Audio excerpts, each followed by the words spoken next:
Kejahatan komputer merupakan pelanggaran pidana yang melibatkan pengetahuan teknologi komputer.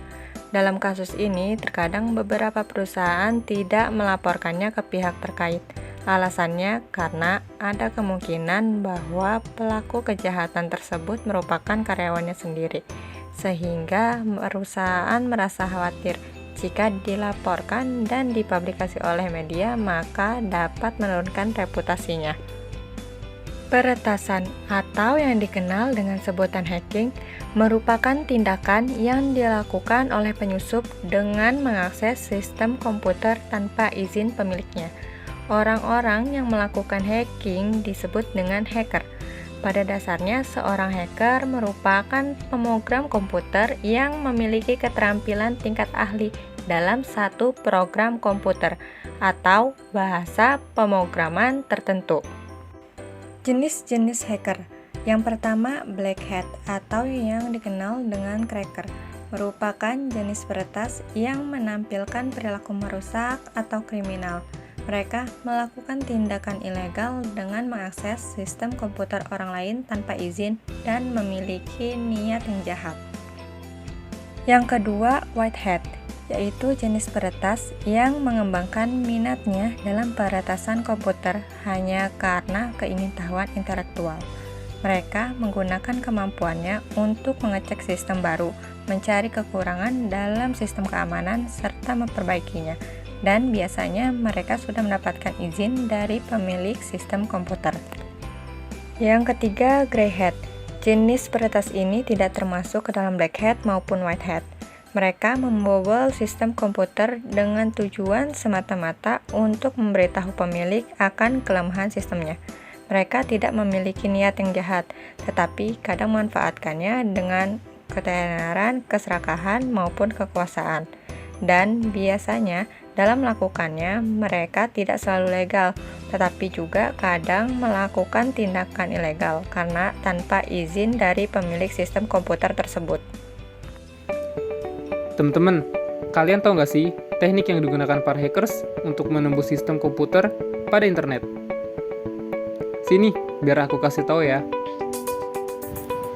Teknik hackers untuk menembus sistem komputer melalui internet. Di sini saya akan membahas tentang teknik-teknik yang digunakan oleh hackers untuk menembus sistem komputer melalui internet. Yang pertama yaitu teknik web hacking. Web hacking adalah jenis hacking yang menyerang aplikasi dan service berbasis web. Aplikasi web lebih mudah didevelop dan dikembangkan karena tidak perlu memikirkan compatibility dengan platform sistem operasi. Beberapa teknik hacking dalam aplikasi web yaitu ada SQL injection, cross-site scripting, denial of service, remote code execution, dan cross-site request forgery. Teknik selanjutnya yaitu reverse engineering. Reverse engineering digunakan untuk hacking aplikasi berbentuk binary seperti aplikasi-aplikasi yang langsung diinstal pada komputer atau aplikasi yang berjalan sebagai service. Reverse engineering adalah proses membongkar aplikasi yang sudah jadi dikompil ke kode biner untuk melacak ke kode sumber.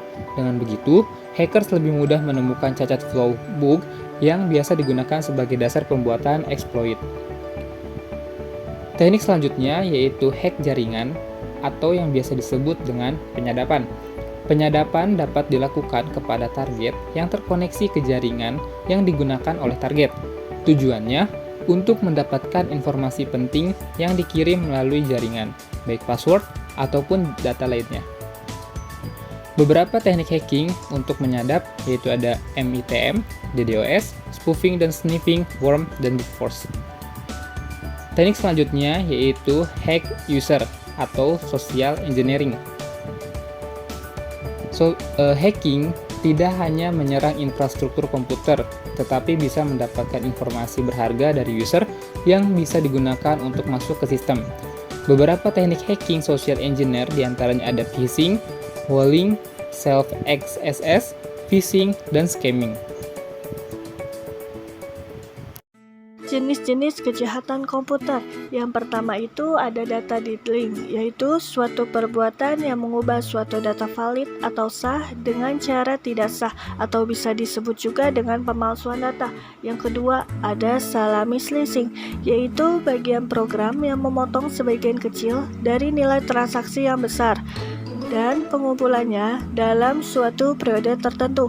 Yang ketiga itu ada tracking, yaitu praktek hacking yang menggunakan media telepon, seperangkat telepon, sehingga si pelaku dapat masuk ke dalam sistem tersebut. Yang keempat ada cloning, yaitu menduplikasi isi hard disk ke hard disk yang lain. Yang kelima itu ada carding, yaitu kejahatan yang menggunakan teknologi komputer dengan melakukan transaksi dan menggunakan kartu kredit orang lain, sehingga orang lain tersebut dirugikan dalam segi material maupun non-material. Yang keenam itu ada piggybacking, yaitu kejahatan yang digunakan melalui jalur komunikasi.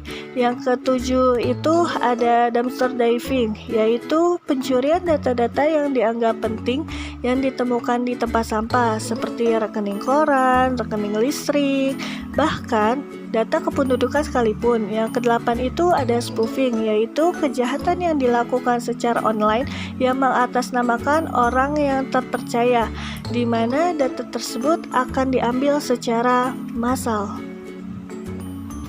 Terdapat beberapa virus komputer dan kode merusak yang dapat mengganggu fungsi normal suatu sistem komputer. Di antaranya yaitu yang pertama worm. Virus worm ini tidak merusak file, namun virus ini dapat memperbanyak diri. Yang kedua yaitu virus Trojan Horse. Kegiatan dari virus ini tidak terdeteksi, namun virus ini tidak dapat memperbanyak diri. Dan yang ketiga yaitu virus Logic Bomb. Virus ini sejenis virus Trojan Horse yang dapat aktif jika dipicu oleh suatu kejadian tertentu atau dalam kurun waktu tertentu. Banyak metode-metode yang dilakukan para hackers.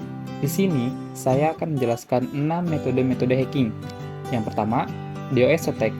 DOS attack merupakan serangan yang dilakukan dengan mengirimkan paket sampah. Yang kedua, defuzzing. Defuzzing merupakan serangan dengan mengganti halaman depan suatu situs atau dengan mengganti isi dengan halaman buatan si penyusup. Yang ketiga, database exploit. Database exploit merupakan pencurian database suatu situs e-commerce sehingga mendapatkan banyak nomor kartu kredit dengan cuma-cuma. Yang keempat, pembuatan situs palsu. Salah satu pembuatan situs palsu adalah serangan dengan membuat situs e-commerce palsu. Yang kelima, menggunakan keylogger. Menggunakan keylogger merupakan serangan dengan cara menanamkan program logger pada PC sasaran. Yang keenam, root compromise. Root compromise merupakan metode teknis penyusupan tertinggi dibandingkan metode lainnya. Ada beberapa cara yang dapat digunakan untuk mencegah dan menangani cybercrime. Di antaranya, yang pertama, lindungi gadget, komputer, dan perangkat lain yang digunakan. Yang kedua, hindari untuk menginstal software bajakan. Yang ketiga, gunakan software pengaman yang ter-up-to-date. Yang keempat, menggunakan data encryption. Yang kelima, selalu memiliki sikap waspada. Lalu yang keenam ada periksa data bank dan kartu kredit secara teratur. Yang ketujuh, rajin mengganti kata sandi. Yang kedelapan, lakukan backup data-data secara rutin. Yang kesembilan, jangan sekali-kali membagikan info pribadi kepada orang lain. Dan yang terakhir, jangan sekali-kali membuka URL atau link yang teridentifikasi berbahaya. Jadi teman-teman, teknologi informasi itu memiliki peranan yang penting baik di masa sekarang maupun di masa yang akan datang. Internet adalah salah satu bagian dari perkembangan teknologi informasi yang telah membuka cakrawala baru dalam kehidupan manusia. Internet diartikan sebagai sebuah ruang informasi dan komunikasi yang dapat menembus batas-batas antar negara dan mempercepat penyebaran ilmu pengetahuan, serta mempermudah kegiatan yang dilakukan oleh manusia. Namun demikian, segala sisi positif pasti memiliki sisi negatif. Begitu pula dengan internet. Banyak kejahatan yang terjadi dalam cyberspace yang dinamakan dengan cybercrime. Cybercrime atau tindak kejahatan komputer adalah tindak kriminal yang dilakukan dengan menggunakan teknologi komputer sebagai alat kejahatan utamanya. Cybercrime dapat terjadi di dalam negeri, bahkan di luar negeri, dan tidak mengenal ruang dan waktu, karena dapat dilakukan dimanapun dan kapanpun.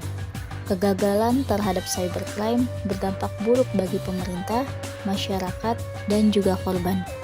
Saat ini, rasa aman belum dapat kita rasakan dalam dunia cyber.